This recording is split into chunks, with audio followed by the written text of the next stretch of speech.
Hello, this is Chris Covey with the League of Women Voters of Portland. You are watching the Video Voters Guide. Along with MetroEast Community Media, we are here to talk with candidates running in the May 2020 primary election. With me today is Cynthia Castro, running for Portland City Commissioner, Position 2. Welcome, Cynthia, and please tell us a little bit about yourself, why you're running for Portland City Council, and what unique characteristics you have among all the candidates for Position 2. I grew up in the Pacific Northwest and have a background as a researcher investigating minority health disparities and poverty alleviation. I earned a master's in public health from Oregon State University, where I also coached the Beavers women's cross country and track and field programs.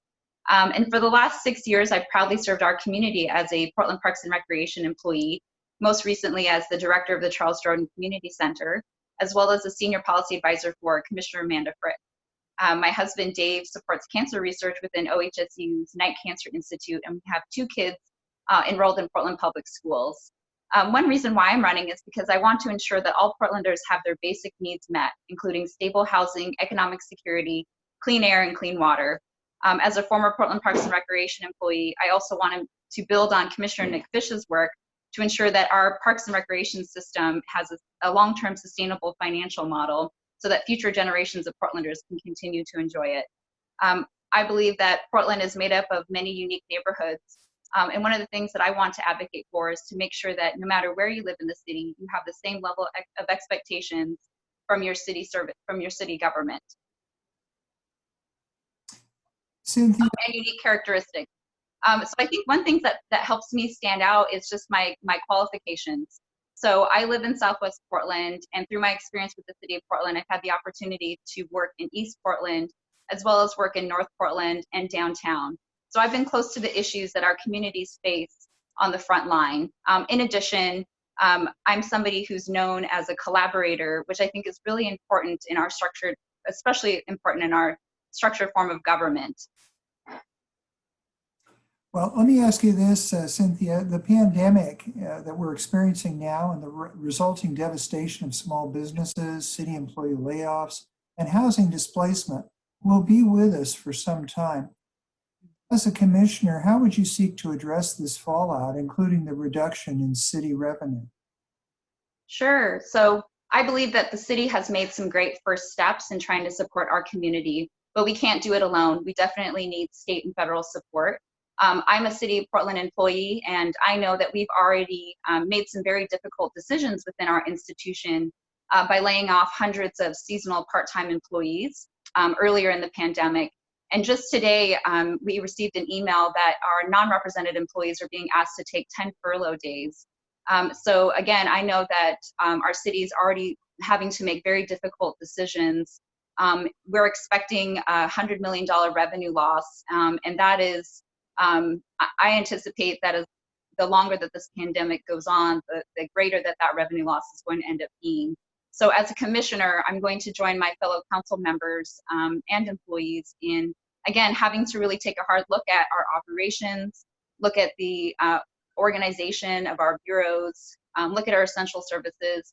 I think it's really important that no matter what we do, that we're not cutting back on important services for our most vulnerable communities. And that as we're looking at continued employee impacts, then we're not just centering on those on the front line. Turning to another subject, if we maintain our current government structure for the city of Portland, what city bureau would you want to oversee and why?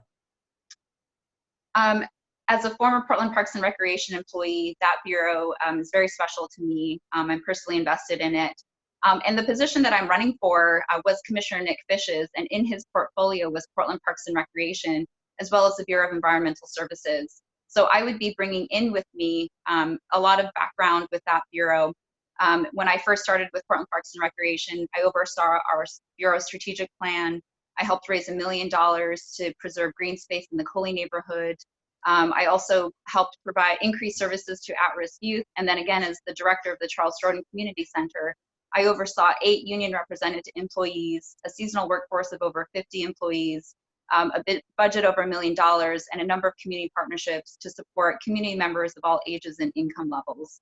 So I feel like I have a lot of experience and knowledge with that bureau. And, they're also navigating very difficult times again right now with the pandemic, with loss of revenue due to recreation facility closures, and again, more employee layoffs. Turning from structure to issues, how would you address the public's concerns about police-community relations, the use of deadly force, and officer accountability? Mhm. As commissioner, I'm running in the special election, so we're looking at the May 19th primary. If there's a runoff, it'll be in August. So I would be stepping in as we're still looking at police contract renegotiations. So I believe that that is one opportunity that we have to make some changes that will result in that could result in greater police accountability as well as community oversight. In addition, I've also taken upon myself, while I was senior policy advisor for Commissioner Fritz, to also get out in the community, because there are some great efforts that are happening to try to bridge communities and police. For instance, I went to an event downtown that was hosted by the Youth Educating Police group, which is youth driven, and really it was about bringing police, youth, and families together towards greater understanding. So we just need more of those efforts as well. A last question for you, one you mentioned a little bit before. The city's park system faced serious financial challenges, even more so since the closures caused by the pandemic. What ideas do you have for securing the financial stability of our park system? Mm-hmm. Like I mentioned, I would be building off the work that was already started by Commissioner Nick Fish. In the fall, he and Parks Director Adina Long had a work session in front of council to present different options for our parks and recreation system. So it is, do we move forward as current practice right now, or a status quo, which could result in continued closure of facilities? Do we sustain level service that we have now, just maintain, or do we really look at positioning our award-winning parks and recreation system to be able to implement best practices in asset management, to be able to reduce cost of programming for our community members? So I personally think it's really an opportunity that we need to seize because of how important the Bureau is to our community. For myself, with a public health background, I see the public health benefits of that Bureau. I look at climate action and I think about the tree canopy and the protective properties that it provides us, for instance, as well as the community building opportunities and the economic benefits. So I think that for us, we really are positioned to be able to set our Bureau up, our Parks and Recreation system up for long term. So I would be building off of that work. They did present different options, different types of taxes and bonds. And I know that the city is investigating those options and looking at, who would be burdened, and really at the end of the day, what kind of funding would be generated through these different sources. Okay. Thank you, Cynthia, for your thoughts. This has been the Video Voters Guide. The primary election is Tuesday, May 19. Be sure to inform yourself about the candidates and the ballot measures and exercise your right to vote. Thank you for watching.